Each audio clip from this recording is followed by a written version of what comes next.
I am so tired of Lakers talk and Brooklyn talk. And I think there's so many other fun storylines that need to be celebrated that I want to talk about all the non-Lakers, non-Nets storylines that we should be talking about. And I want to start in Memphis. Chris Vernon, I'm going to throw interesting storylines at both of you that I've just been fascinated by. We're 3.5 weeks in, and you can throw a couple back at me. Here's one, no particular order. I think Ja and Bane have the torch now for best backcourt. I think they have the championship belts. Wow. You're there every day. I know you're a little biased on this, but just day-to-day reliability, talent, performance, I feel like they have the torch. So over the last 8 games, Bane has been right under 30 points per game. Like, this is not being covered quite a bit, but in the last 8 games, as the season has begun, he's averaged 28.5 points per game. He's shooting over 50% from 3. And he's also leading the NBA in fourth quarter scoring. Like, he is now on this trajectory to become an all-star. And it not even be like a huge debate. And if that's the case, you got one all-NBA guy next to an all-star. I mean, I think you're talking probably Garland and Donovan. You're probably talking DeJounte and Trey, even though they just kind of got together. No, I have them third. Well, and then the Booker CP. CP's on 45-year-old Tom Brady Bucks QB mode, but he's still CP. The other thing with Bane that you didn't mention, his pull-up stats are like unbelievable. He's like the best pull-up 3-point shooter in the league.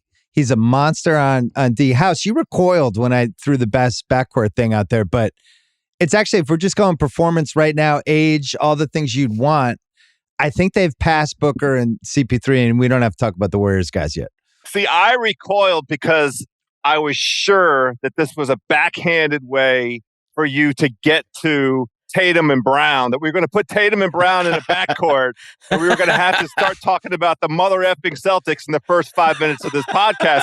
But I'm pleasantly surprised. I'm thrilled. I'm here to tell you, here we go. I agree with everything you guys just said. Let's move on. But Verno, Bane's got better every year, but at no point during the journey until the last 2.5 weeks were you thinking like, this guy's unquestionably an all-star?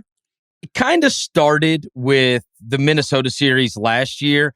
He averaged over 25 in that series. And then Golden State in the next round, Bane had kind of tweaked his back, and Golden State made it their mission to not let Desmond Bane and Brandon Clark do what they did against the Minnesota Timberwolves. And so kind of got to go through that too. Had this unbelievable first round playoff series, and then had some struggles, and then ended very strong in that. And he is one of those guys that just keeps on getting better and better and better. And it's because he works on it. Like, there are guys that you see throughout the league that truly work on their game and add something. And if you would go back to his rookie year, he was mechanical, pounded the ball into the ground. It was like, all right, just catch and shoot. Don't try the dribbling stuff. Now he's leading the second unit. When they sub out the starters, he's leading the second unit, and he's not only the scorer, he's the playmaker for everybody else too. He has been unbelievable. That's been the revelation to me, is watching him initiate and create. Yeah. And there were seeds of it last year, but it's different this year. You're right. Like, to me, and you wouldn't want this, but if Ja just, he tweaked his ankle, he's out for 4 games, like, oh my God, what are they going to do? They'd be okay. And I think one of the reasons is it's because him. Now, with all that said, House, I just said he's definitely in the All-Star game. I'm not sure he's going to make the All-Star game because the guard position is fucking loaded in the West. Like, just going through it, I mean, Booker has to be in the All-Star game. So you just if we're just going backwards and we're like, well, we can't leave this guy out. Booker's definitely in there. Ja's definitely in there. Shai Gilgeous-Alexander, the way it's going so far, he's like 32 a game. Oh, I don't have any issue with it. I just, at what point is OKC shut him down? Like, is he going to have enough games? Well, yeah, true. And then Curry's definitely in there. Yeah. So you have 4 that are definite. So Bane, I think, has the inside track in that 5th spot. But, you never know. Lillard's got Lillard already got hurt. I know. Yeah, Lillard's already hurt. So, after that, I don't know. What are you going to do about Mike Conley and Jordan Clarkson, though? Like, we're not going to let them Utah boys out. You know what we're going to do? We're going to have a nice little viewing party that they can enjoy with some good food and some drinks as they watch the All-Star game. So, Verno, you're 8-4. Yeah. Unfortunately, you lost to my team, which leads to storyline number 2. Again, no particular order. I think Tatum and Brown are clearly the best duo in the league now, right? Because for years, it was like the Kawhi-George combo. We had the LeBron-Anthony Davis year. Tatum went up a level. House, I don't know if you've been watching, but I have. Tatum plays so fucking hard every quarter now on both ends. Like that guy is like, he's got like the Kobe DNA. And Ja, by the way, is the same. But Tatum, both ends, is playing so hard. And then Brown has had like 5 or 6 games already this year where he's just been awesome. And I just think they're the best combo to me. Verno, you disagree with that? No, I in fact, I saw them in person in that game you were just talking about, and that was by far the best I've seen Tatum. I mean, he's scored at every single level. He's gotten bigger. He keeps getting bigger as the years go on. Like, and I'm talking like the broad shoulders. Like, if it's one of those guys where he's too quick when you switch on to him, and he uses his physicality now when he's got a smaller guy on him. Not to mention, he could get his shot up over everybody else. I thought he was absolutely awesome the other night when I got to see him. And it was the first time I had seen him since, of course, last year. He's a great player. And then just the idea that either one of those guys can go they could each kill you. Because usually what has been the case against the Memphis team is that Brown has torched them. Absolutely torched them. And they did a pretty good job on Jaylen Brown. I mean, he still had like 20 points, but he did it on 21 shots the other night. But Tatum has just been, that was the first time where I thought this guy is a bona fide superstar. And I know that people have kind of put him in that class preemptively, and he was the best player on a team that just went to the finals. It was just my opinion. Just watching him go in, it doesn't matter what court the guy's on. This guy can be the best player on any court that he's on. Like on any given night or possibly in any given series, he could be the best player. Yeah, that run that he went on that was coincident with the Celtics going on their winning streak in the second half of last season, that elevated him. And then we saw him throughout those playoffs and into the finals as that best player. And it was clear by the end of the finals that some combination of, holy S, this is like the first time I've ever played this many games with this much responsibility. It got to him. But to his credit, right, and to the great joy of the Boston faithful, the dude took the offseason to put on muscle, to reinvigorate his mindset, like all of the things that we were pointing at the end of the finals. Where's Tatum? Why isn't he there every game? There's a lack of consistency. Brown is more reliable. Like a lot of those question marks, Jason Tatum heard all of that, put it in a file, and processed that shit and showed up ready for business this season. Now, the open question is, we're 11 games in. He's answered every single question we had post-finals. Can he sustain it through the course of a regular season? Does it even really make sense for him to sustain this level through the course of the regular season? And then come playoff time, what's he ready for? Well, to your point, Bill, about like the two duos that we've mentioned so far.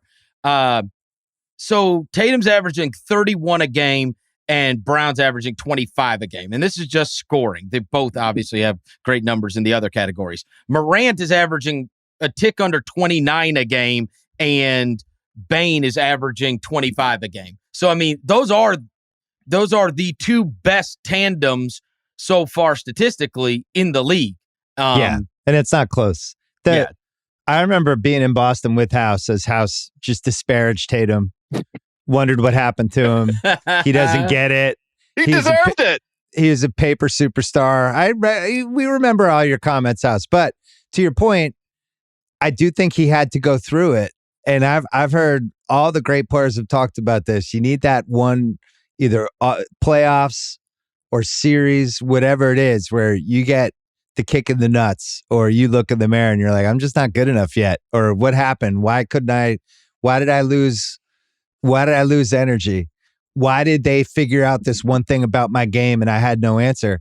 He spent the whole offseason, all he did was work on finishing with contact and finishing in the lane. Because the way the Warriors played him, they're basically like, we're taking away your threes. What else do you got? And he couldn't really figure it out. He's stronger. There's some stuff about him changing his diet potentially.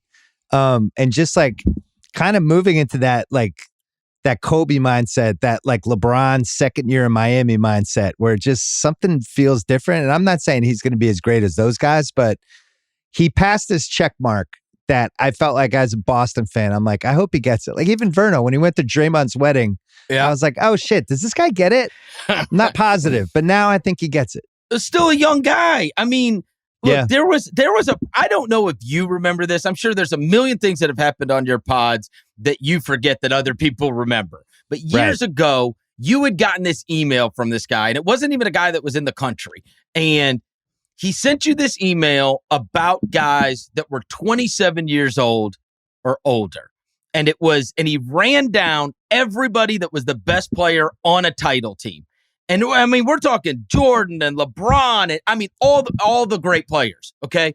And that, for whatever reason, I bring it up a lot on the mismatch, that has always stuck with me with, our level of impatience on when guys get to this point. I don't know if it's a magic age. I don't know why these guys don't win until they're 27 years old. But generally, over the course of NBA history, the best player on your team is 27 or older. Giannis was an outlier, but he was 26, right? Tatum is still 24, right? And I remember talking about that last year. Like, for whatever reason, these guys, whether it's the level, the years in the league, learning how to get around, maybe they just mature as men.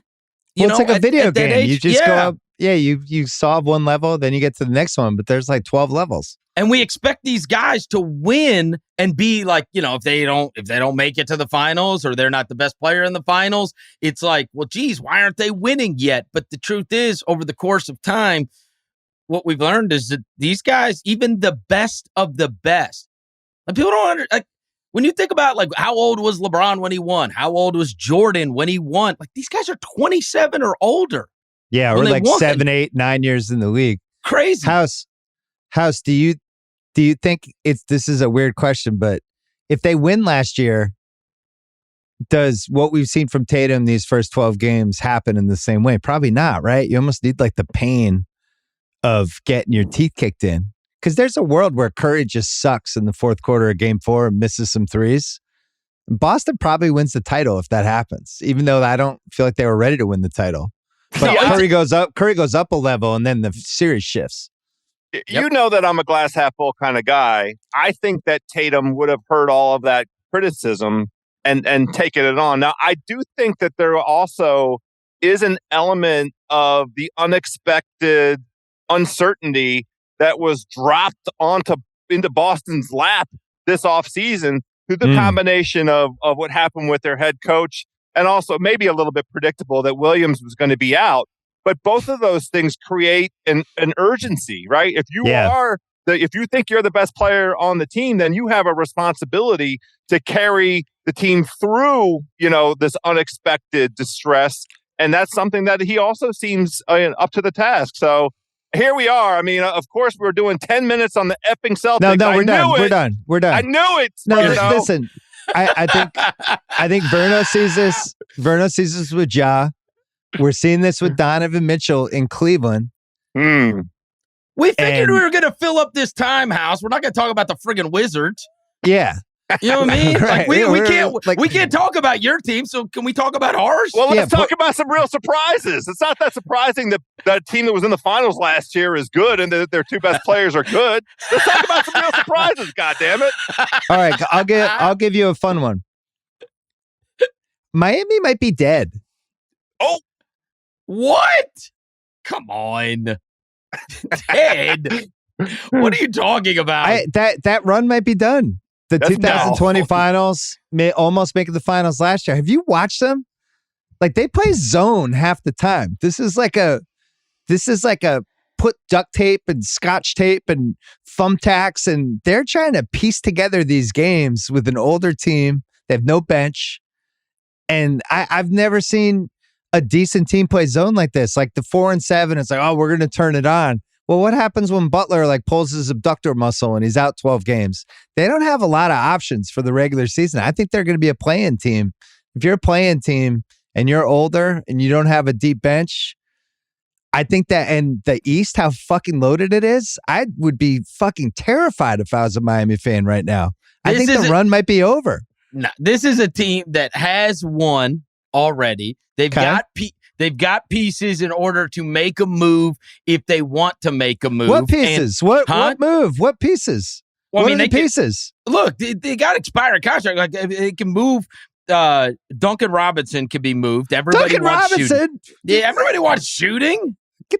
Come on. What are you talking about? He's like borderline unplayable. He makes $17 million a year. They can't move him. They can't move Oladipo. He can't stay in the court. Do you want Lowry at age 36 for $30 million a year? Look, this is a veteran-laden team that doesn't give a crap about the regular season. Surprise, surprise. Well, it's been obvious so far. I know, but nobody believed in them last year. They ended up with the best record in the Eastern Conference. And one shot. Talked about how bad Miami is. Listen, they were one shot from the final. I'm sorry. I didn't know we were here to talk about last year. I thought we were here to talk about this year. Oh, for I thought we were talking about that 2022-23 season. They're 4 and 7. They're not 1 and 9. Yeah. Even if they were 1 and 9, I can't believe this slander, this Pat Riley slander. It's in Simmons' DNA. That's why, Verno. He can't help himself. Better? What's better about them? It doesn't matter. We're 11 games into the season. We don't need to assess whether or not they're better. That's what House was saying about the Packers as he bet on them every week for like 5 straight weeks. Or the Rams or the Bucks. Like this shit happens. Teams get old. The Rams, baby. Not the Bucks. When it comes playoff time, give me Jimmy Butler. I'm right there with Verno. That's exactly right. Let me have that dog. What team is he going to be on when it comes playoff time?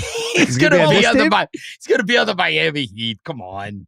That's the right point though, because as Verno alluded, you can't sleep on Miami being aggressive about improving their team if an opportunity shows itself. And the thing that we know about the NBA, opportunities will show itself. Players we don't expect to be available will be available. I mean, Utah at some point is going to change its mind about the course of its direction and strategy this year. There will be players available that we don't see coming, and then Miami will be in a position to try and jump in there. I think here's my Miami point, and this is why, in all seriousness, I think they should be concerned. I think the one thing we've learned this year is that more than ever, this is a guards league and a perimeter scorer league. And the more guards you have and the more scoring you have and the more one-on-one guys you have. Look at Utah. Utah's 10-3. It's like, oh my God, this is what a crazy story. It's like, it's actually not that crazy when you watch them. They spread everybody out and they have a bunch of guys who can beat people off the dribble. This is what the Cavs are trying to do. You go on down the line. This is like Detroit's ultimate destiny with Ivy and Cade. And Miami's not really that team. Like, Lowry's not a guy that can go by people anymore. They have Hero. That's about it. I think they have trouble defending those guys, which is why they have to play zone. And my question is, does this current Miami team fit in with where we're watching the league go? Like, Verno, when you guys play them, and you haven't played them yet, and that's coming in December 5th at Memphis, and you're going to text me after and you're like, holy shit, we were so much faster than those guys. I think they're too slow. I don't know, man. They're always physical. They still got Jimmy Butler and Bam Adebayo. Okay. They still got those guys on their team. And we didn't see Max Strus coming, and Max Strus was playing in the playoffs last year. I mean, I'm planting my watch out flag. Verno, give us an unexpected storyline that has nothing to do with the Nets or Lakers. All right. Well, you mentioned Utah. I mean, I think, look, it's Utah and Cleveland, both of those teams. The Cleveland one, we could have seen coming, simply because they acquired Donovan Mitchell. They didn't really lose anything.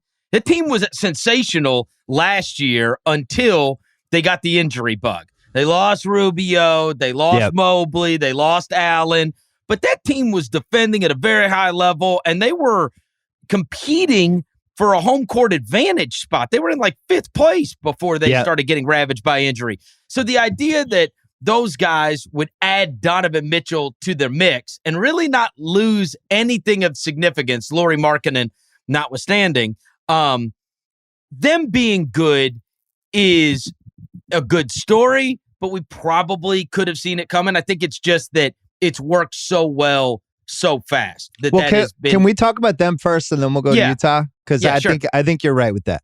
I saw House. I didn't even call you after this. I saw Cleveland on Monday night. I went to Cleveland Clippers, so I got to see it in person. It was my first Mobley experience, which he's just breathtaking. Yeah, like honestly, he's young KG. He really is. Like just the way he moves. You tweeted that. The way he moves up and down the court. He could jump off. He can go. I mean, it's all stuff you see on TV, but in person, where he's just how easily he could just jump from guy to guy on defense. How covers he a lot of the rim. court, doesn't he? Covers a lot of the court. The eye-opening thing to me in person, which was a little different than TV, was they're so hard to defend with him and Allen together, but then the two guards who can get in the paint. And over again, the Clippers were in this situation where if you help on the guard who's already gone by his guy, then Mobley or Allen just go to the rim with their arms up, right? And Mitchell already knows how to play with those guys. Garland already did, obviously. Garland's been unleashed as he's like a pure point guard now. He's not a scorer. He's an assist guy. And once they figure out that LeVert spot, I honestly think that's a legit contender. I think that's the third best team in the East. I think they're a real problem. But the LeVert spot was what killed them in the game I went to. He had wide open shots down the stretch, missed them. Clippers made a little comeback. Cavs didn't get a couple calls, little hero ball, and they ended up blowing the game. But the Mitchell-Garland combo, House, we were assuming it was going to be good, but I think it's been better than I expected. It's been better because Mitchell's been better. He's the key to all of it. And the thing you and Mahoney, I almost call him. And Maloney. Mahoney, Maroney, all of them have talked about the commitment by Mitchell to defense, the defense part of this. And I watched it in person. He was fighting through picks and doing it. And I was like, whoa, where was this guy for 2 years? Yeah. So that's the thing that creates the Garland, right? The Garland comes from the Mitchell. The Mitchell is the alpha. We wondered, he gave us shades of alpha over the course of his Utah tenure, but he didn't show it on both sides of the ball. He didn't show that commitment to be the guy. And maybe it's because of whatever was going on with Gobert, and he Gobert's understood fault. something. Maybe so. Maybe it's tough to argue now. But look, he just showed up right and ready this season, and you can tell from the defense that he's playing that that's the way that he approached this season. I love it. I think what's really, really, really jarring watching in person was when Love comes in, they don't lose that much. And there's in crazy plus minus stats for Love this year, of bench guys. I think he's got the best plus minus, the points per possession, all that stuff. And you can see it. He's a little older, right? He's not the same rebounder that he used to be. He used to be such just a mesmerizing rebounder. And that's kind of semi-gone at this point. But he's a better 3-point shooter. He knows how to play. And they can just put him in for Mobley or Allen and they stay the same. And that was so I kept watching the LeVert spot and the Wade spot because that's what they're going to have to fix. And they need, the moment they get somebody who can be in that left corner, who just makes threes, that whole court's going to open up and they're going to be really hard to defend. I have them third, Verno. I think if you're telling me who's the most likely team to make the finals, Milwaukee is clearly levitating over everyone, then Boston. And then I think it's Cleveland. And Boston-Cleveland might be 2A and 2B for me. Man, I would give anything to watch those teams play in a playoff series. They played those two games. They both went to overtime. And that last one that they played where it was, Tatum's blocking Mitchell at the buzzer, Tatum's having the dunk at the end. That game was so high level for a game that's within the first 10 games of the season. It was ridiculous. Yeah. You know what else? So that was the first Clipper game I went to. I went to a Laker game, but those aren't real games. They're so disjointed. I mean, it's not basketball. This rule, first of all, they've made this real conscious effort to just keep the flow going, right?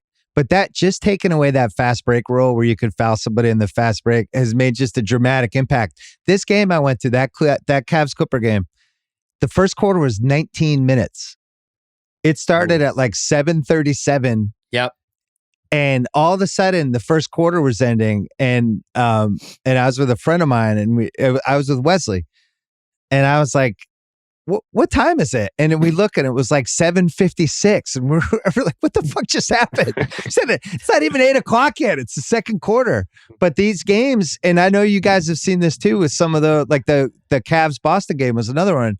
You'll just have these 4-minute stretches now where it's just basketball. Like it really flows back and forth. No fouls. I think that's been an unbelievable rule for them. It's made a profound difference. Yeah. Profound difference, right? In terms of flow of the game. I got to ask you, we need a quick little 20-second timeout on this. You mentioned these Clipper games, right? And every once in a while you'll go seek someone out in person. Do you still have your season tickets? I do. So it's 41 games. Yeah. How many would you say you'll go to throughout the year? Probably 15 to 17. And I share them with my friend Mike Tolan, who takes half, and then we'll sell the ones we can't go to. And you guys sell. Do they sell? Yeah. Well, I'll tell you this. The Houston Rockets didn't sell. We ended up eating those. I do wonder, do they sell? Like if you just put your tickets up, because you got good seats. We have unbelievable seats. We kept getting moved up. But yeah, look, I'm not going to lie. Like Kawhi Leonard in street clothes every day has not helped the market for the Clipper tickets out here in LA. It just is not. It's fun to see what sweatshirts and sweaters he wears, but after 2 months, it gets kind of want to see him out there. No, but I think this year there's 9 or 10 teams where you just have to go. Vernon, you go to every game. I go to every game, and there's some appointment teams where it's just like, I just got to see these guys. I want to see what they look like. Oh, I was so happy that over this past weekend, we got Charlotte and Washington out of the way. Right? Because we saw Charlotte without anybody. They had no Rozier, no Hayward, no LaMelo, no Cody Martin. And then we saw Washington without Brad Beal. And I'm like, okay, these are not appointment viewing necessarily. But virtually everyone else on the schedule, there's a few here and there. Like now, there's some of these teams where I was like, man, I have absolutely no interest in, say, Indiana. But the Mathurin thing is now like I can at least talk myself into, hey, I get to check him and Halliburton out in person. And so most teams. How about SGA? I think SGA you have to go now. No, if I'm going to Oklahoma City, it's to see Poku. Come on. Come on. That's right. That's true. They are unleashing him this year.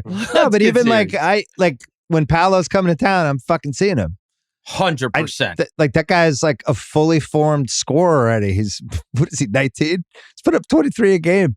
I met that kid over the summer.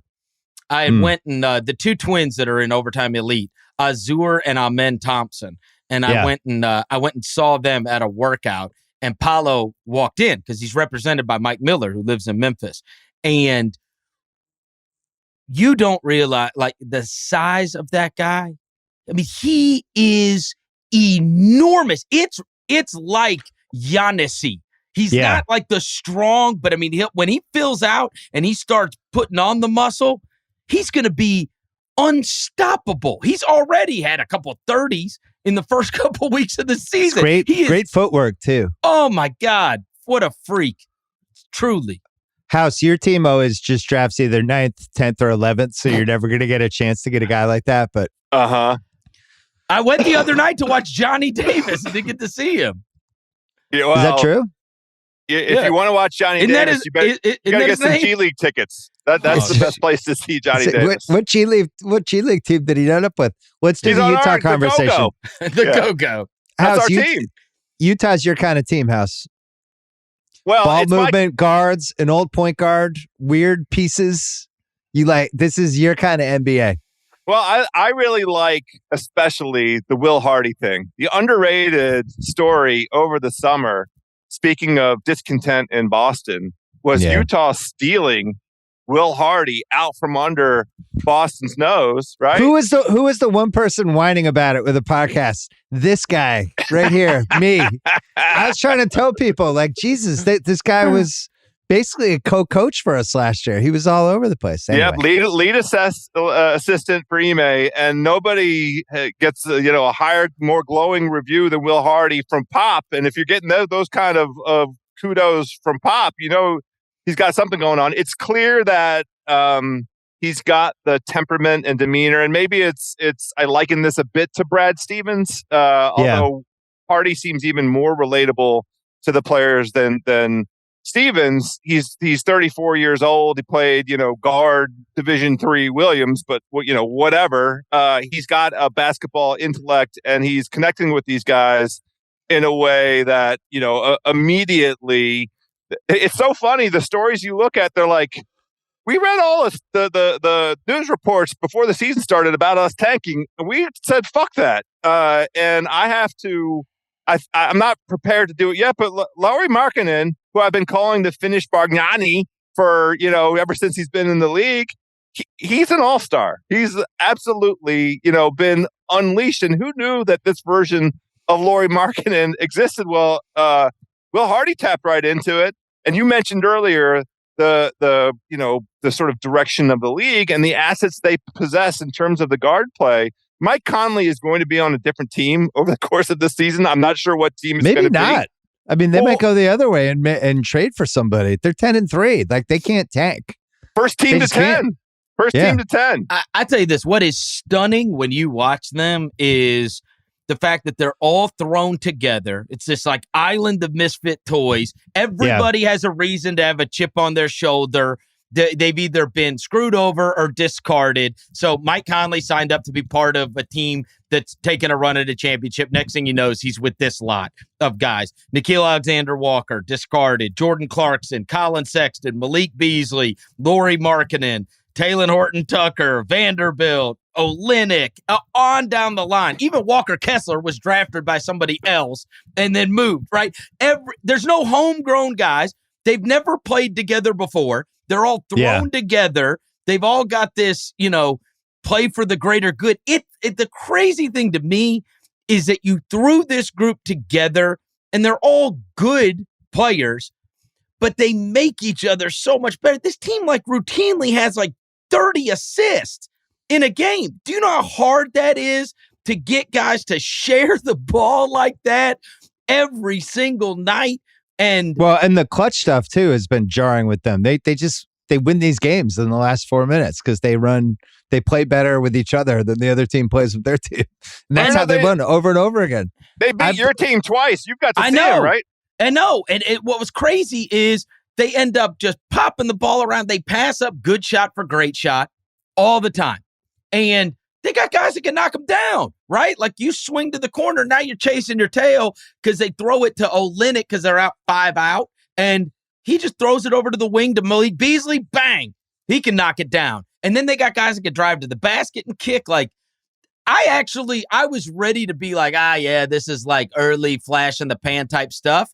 And then watching them, I was like, damn, man. They play like a good basketball team plays. That's what they play like. Well, House and I lost money on them a couple times early in the year, and it didn't feel like a fluke. Yeah. It wasn't like, oh man, bad luck. It was like, shit. I threw Denver in a money line parlay with a bunch of teams, and they lost by 20. That didn't feel like that close. might be on me. Yeah, it was never close. Or that's right. Or like that Memphis game we had. Yep. Where Utah was down 6 in the last 2-3 minutes, and then they just made every shot and they won. The Markkanen thing, I sold my stock, unfortunately, on him. I was carrying it for years. Everybody did. Everybody did. When is the right team for him? Last year, I just lost faith, but he's never been in the right situation. His per 36 this year is 25, 10, and 3. He's shooting 53%. How 65% on 2-pointers.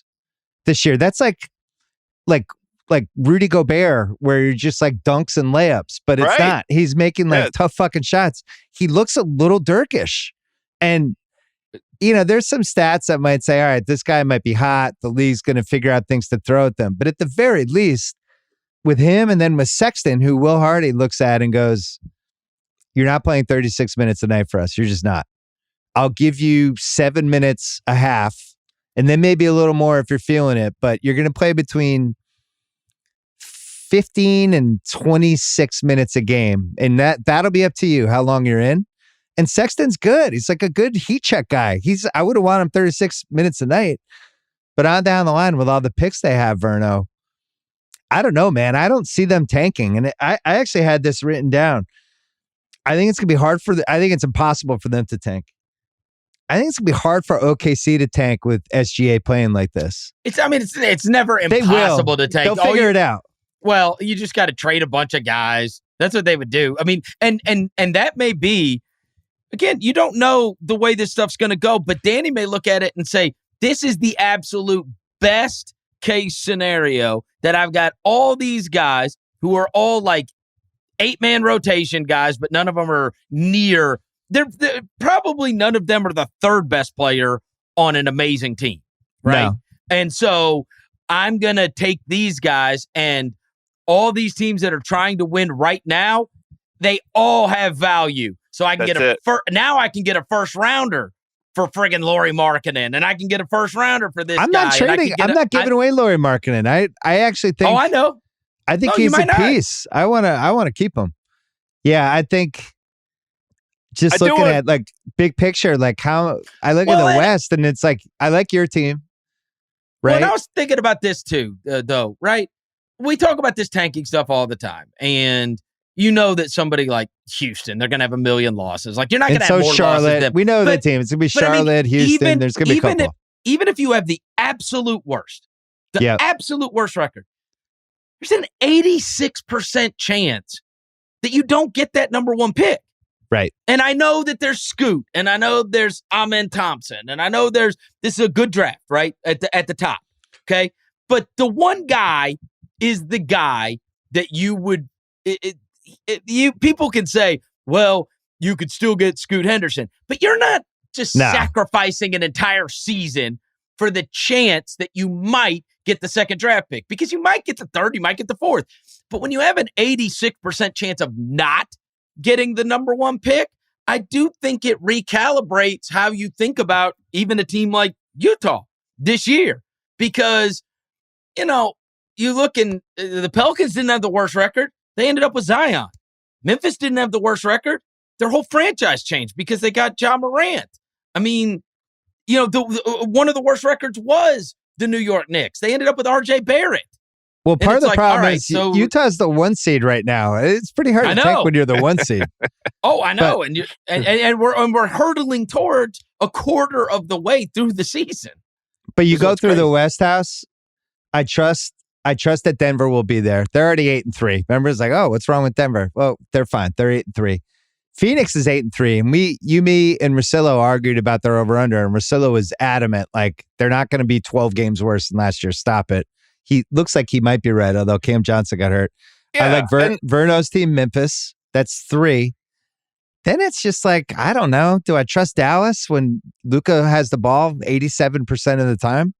Do I trust the Clippers? I don't know when we're going to see Kawhi again. Do I trust the Warriors who are 0-6 on the road? You go on down the line, New Orleans, I think is going to be there, but they can't seem to keep everybody healthy. So I think Utah has to play it out. What do you think, House? Well, I think it's fine for them to play it out. I mean, 11 games in, some unexpected thing will befall them. I want to do a very quick tangent on Phoenix. The Phoenix calculus for us, and the reason that we went under is because we don't trust Chris Paul to play throughout the regular season. It was just a basic bet on them not being able to maintain the health, and they still don't have, to me, any kind of replacement at that point guard position that's going to allow them to sustain. So that was the reason for the Phoenix wager. Hold on. Did you see his stats this year? He's 9.5 points a game, shooting 36%, 27% from 3. He's getting the free throw line 3.4 times. I don't know if we were wrong with being a little suspicious about, he's 9 assists a game. The reason that they've been able to stay good is Booker went up a level. Yeah, and Booker's gone up a level, a little like what we were talking about with Bane, where every year, but now it's like he's just clearly one of the best 12 guys in the league, something like 12, 13. I don't know what the list is. Why are you laughing, Verno? Do they get to call Jay Crowder now and ask him? They tell him like, "Hey, you get to start now." We got you some Gold Belly. We sent you some pizzas. Or is he still mad that he wasn't going to start? And so, he doesn't need Gold Belly. Bianco could bring him some. He's right there. Right. Bianco to bring him some pizza. They got to bring his ass back because, the fact that the Warriors season has gone sideways so far. All right, now that's a story because that's a defending champs. Okay? That was my next one on the list. Like, perfect. Do you think they bail on the young guys and just throw veterans together for the one last ride with Draymond, Steph, and Clay? Or do you think they keep doing this, serve two masters, develop for the future, even though it stinks, and they see it through? I think you have to pick Wiseman or Kuminga. It feels like they've picked at least Kuminga to keep giving minutes to. I think they realize you can't give minutes to both of those guys and survive, especially in the road games. I just it just feels like the Draymond punch was such a terrible way to start the season for them. And it's had them on their heels. And when I watch them, I just don't see the same joy that they had last year. There was especially the first 40 games of last year where it's like, man, these guys really love playing with each other. And then Draymond got hurt. They struggled second half. It came back in the playoffs in a real way, but they don't seem the same eye test. Man, I haven't seen them in person yet. I can't wait to go. I'm going to be studying the huddle, all the stupid shit I look for. But I think that was a traumatic event, and I don't know if they've recovered from it. And I know that's like a guy on the couch thing to say, but they don't seem like the same team emotionally to me, House. I agree, and we talked about this at the Over Under podcast. I had come in prepared to extol the virtues of the Warriors. He said Draymond punched you in the face. He did. He punched me in the face. And it's like, shocker, there is a chemistry issue, it seems. Now, Verno's point is the right one. They had a game plan coming into the season, and that game plan was to see what these young guys were all about and to let them, try and feel it out. And it's still way too early to be making judgments about the Warriors. The Curry's been incredible. Yeah. So yes. As long as you have that, we'll see what happens with Clay. That's right. I think they'll get cutthroat with Draymond with trading him if they feel like that's the move. And here's the I don't truth. even know who the suitor is. What about Draymond for Lauri Markkanen? Oh, stop. Hey, look, their starting lineup is still near the top of the league. Yeah, their bench is killing. Right. They need three guys. They need Otto Porter, Gary Payton, and some other dude that can keep the ball moving. That's right. That's what they like. They're in search of three more guys, and they need Poole to not be terrible. He's fourth. He's literally fourth from the bottom of the league in plus minus. There's only three players lower, and I think one of them's Wiseman. And then there's the two kids in Houston, which are, Jabari and Jalen. Well, Verno, he's first in getting punched by a teammate in the face. Fair point. House beat me to it. It's almost like he got punched in the face by the emotional leader of the team. All right. Can't believe we didn't talk about this yet, House. This is another storyline. I turned on First Take today and they talked about the Lakers again. We can all stop talking about the Lakers. They suck. You know who else might suck? The Timberwolves of Minnesota. I don't know if you've caught a gander, a whiff of their odor. It's not a great odor. There's not the body language doctor. I had to take 2 Advil because my head was throbbing from all of the bad body language stuff that you're seeing in the games, the weird quotes, the Towns monologues, the questions about what kind of shape Edwards is in, the plus minus stats and the possession stats of when Gobert and Towns play together. It's a borderline catastrophe. It's panic time, House. I think it is. Well, and that one is fair. See, I'm willing to be concerned about Minnesota. I'm not going to give them the benefit of the doubt because they made an all-in move. I mean, an unprecedented. We've all been through it. You've adjudged it one of the worst trades in the history of the league based on. I was too late. I wish I'd gone further. Maybe so. But look, when you go on an all-in move in that manner, then that means you have a conviction. You have a belief. You looked at what you have in terms of the players, their personalities, the chemistry they have, that head coach in Chris Finch, and you say, we believe that we can take all of this and build it. We're going to elevate it with Rudy Gobert. Now, what have any of us seen in a full decade's worth of Rudy Gobert that suggests that elevation was that he was that kind of guy, that he was going to be a force multiplier? All of us were skeptical. You more so than me for sure, and maybe Verno as well. But they have a problem because Towns and Gobert through a dozen games can't play together, can't be on the floor together. So yeah, who could have guessed that? Verno has to host a podcast. It's basically like they have those election deniers. He's hosting with a Gobert trade denier, KOC. Look, let me tell you something. I'm going to get to see this team in person on Friday night. Oh, my God. What a Friday night that is. That's going to be unbelievable. I cannot wait. That being said, I covered that playoff series last year. And then that was part of my calculus for what are they doing? Because I thought, regardless of my opinion of Rudy Gobert, okay? Regardless of that and what I think about it happens to him in the playoffs or whatever. There's Gobert truthers and then there's me, and we're probably both too radical. I'd like to, can I be with you wherever you are? Can I just stand next to you? Thank you. You can be with me. I, as a observer of a playoff series, Minnesota 100% could have beaten Memphis last year. I mean, that was a razor-thin margin. And in fact, when Malik Beasley said, we feel like we should have already won this series, not only did I not rip him, I agreed with him. I thought, you know what? They did an amazing job on Morant. Amazing. As good a job as you could have possibly wanted. All right.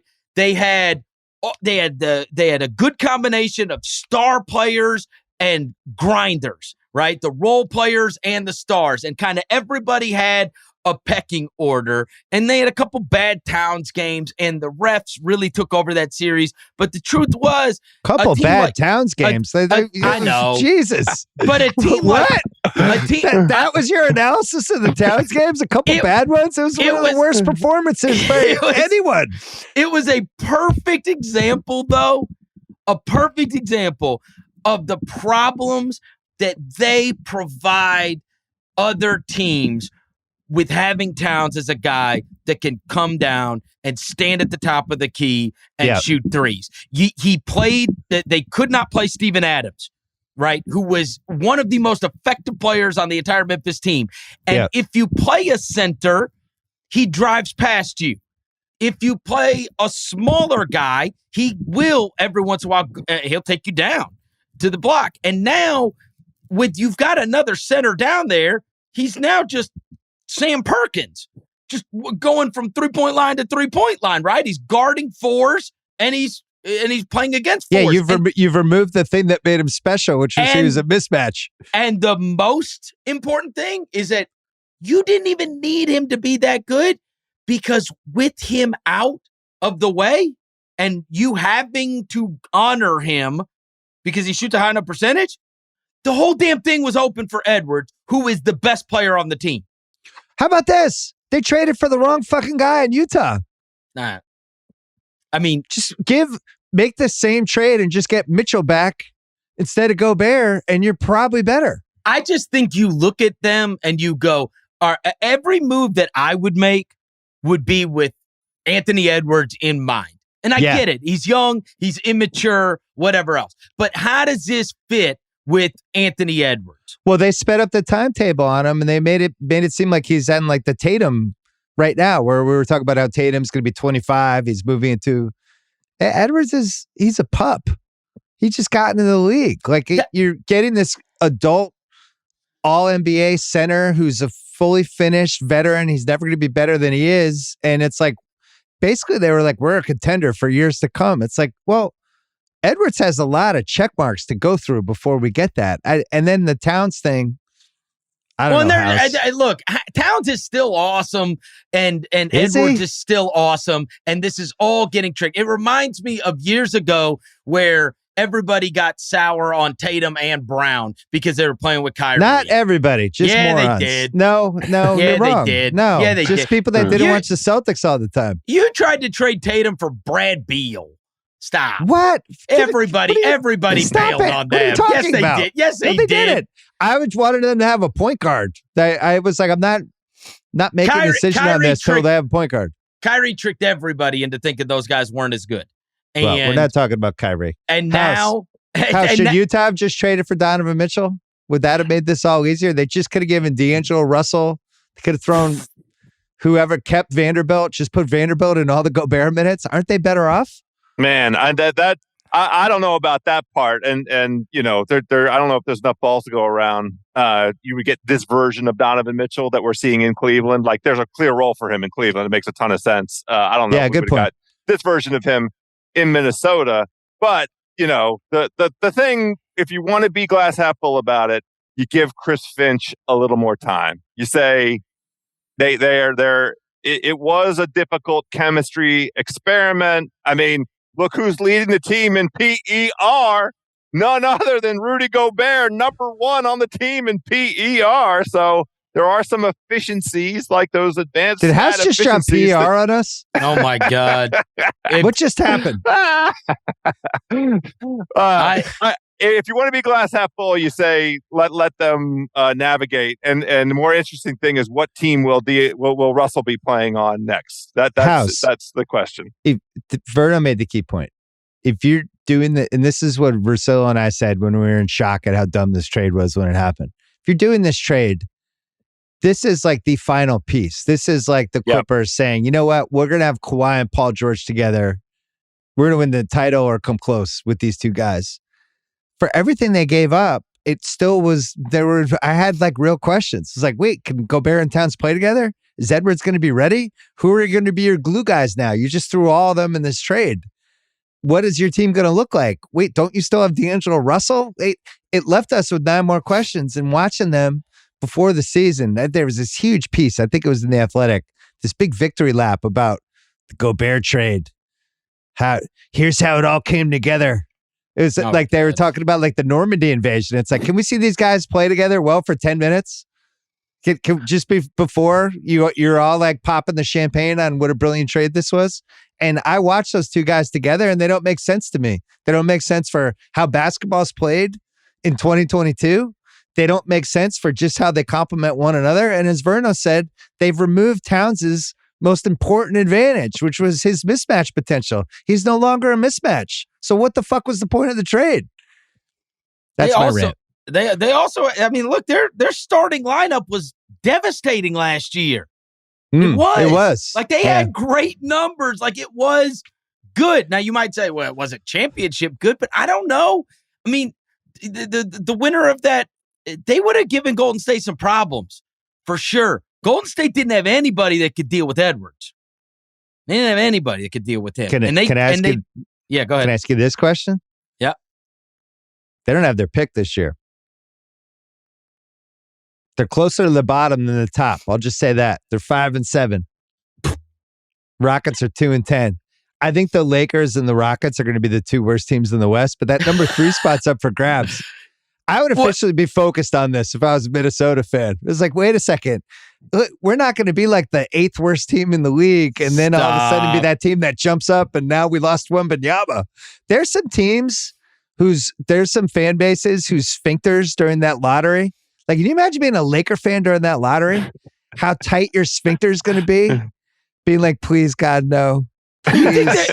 You think they're going to have you think they're not going to have the second worst record? You think they're going to have a worse record than like in the West? Oklahoma City? LeBron's already hurt. LeBron made it 10 games. He's played 60,000 minutes. He's already hurt.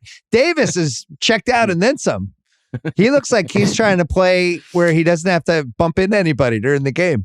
They're not going to have a worse record. By the time it's all said and done, they'll have a better record than San Antonio and Oklahoma City. And Oklahoma City, of course. And let's not rule out Utah. I mean, let's see how Utah plays out. My last crazy storyline, and then we'll go.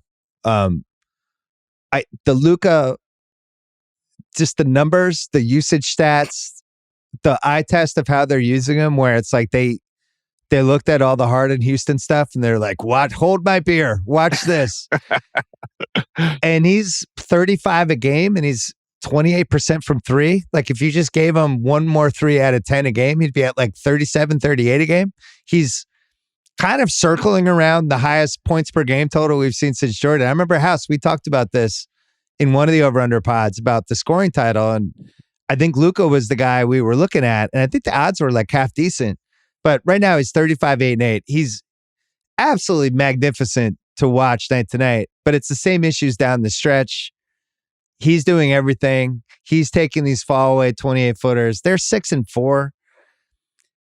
I think it's going to be a great individual season, but I'm just not a fan of this type of basketball. If my goal is to win a title and I have Giannis as the biggest asset in the league, I think Luka's second. I just don't think this style comes close to winning a title, House. The problem is it looks like through these first, 10, 12 games, a treading water season for them. And they don't really have the luxury of treading water with Luka because, we haven't yet seen the ceiling. Like the 35 points, we did have a reasonable basis for. I definitely did bet him to win the scoring title, by the way, after we talked about it. I definitely have a little splash on that one. But, all of the questions that we had coming in was how do you replace Brunson? And it was both tangibles and intangibles. And so far, we don't really have a good answer. The JaVale McGee experiment is already a failure. He's going to be on another team soon enough. And Dinwiddie's having a good year for them, and so is Christian Wood, and there still doesn't feel 100%. It's just not enough. It's just not enough. They're just treading water because the West is really effing good. I mean, even with the unexpected great performance out of Portland and the out of nowhere performance by Utah, at some point, as the West sort of convenes around the true teams that are going to be the top 8, it's going to be tough. Well, Vernon, they're dealing with tragedy.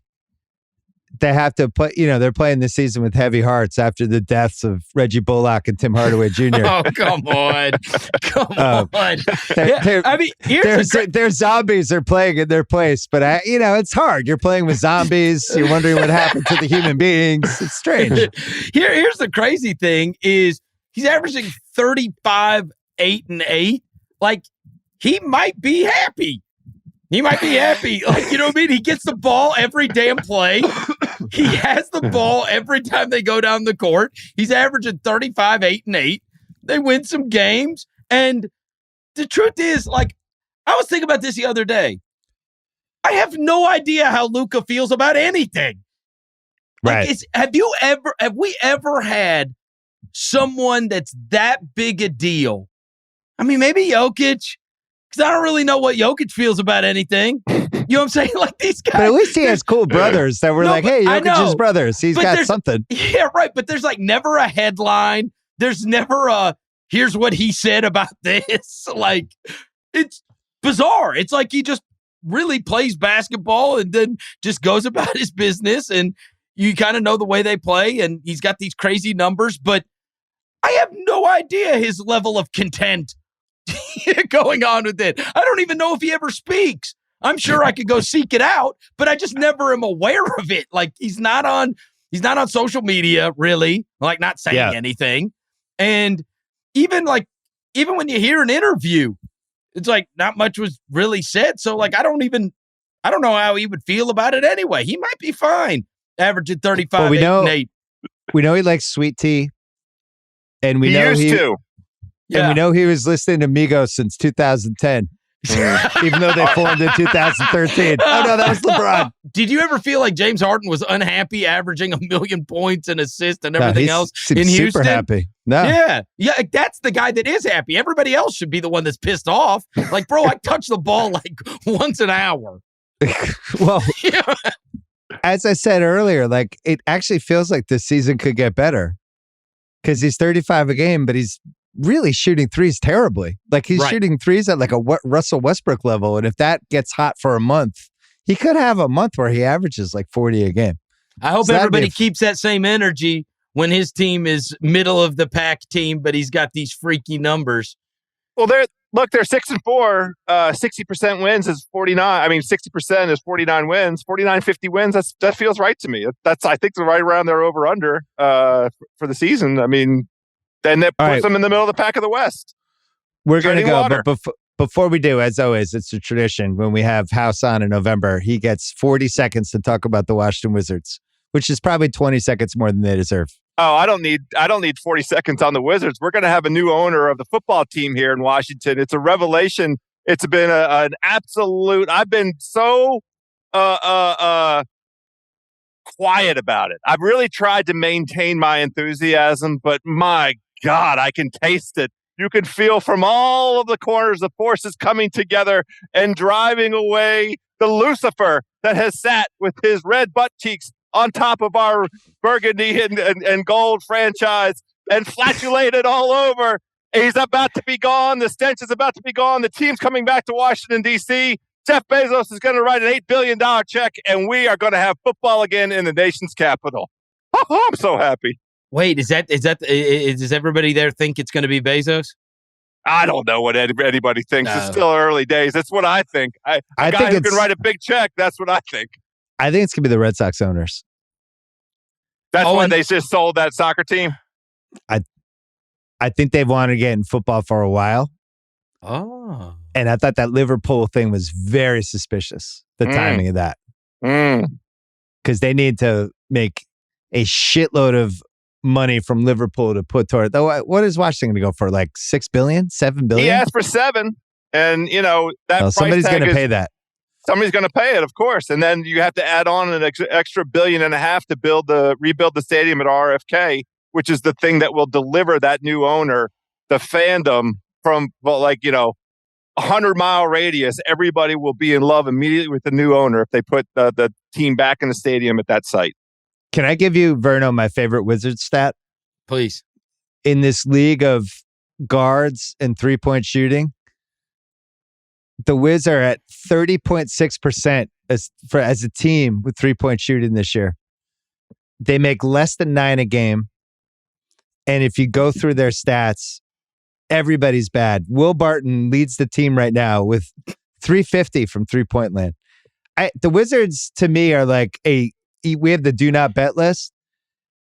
They're just a do not watch. I don't want to watch 1 minute of them. Wait, so, what's Beal shooting? Oh man. Beal is he's shooting 52%, but 32.5 from three.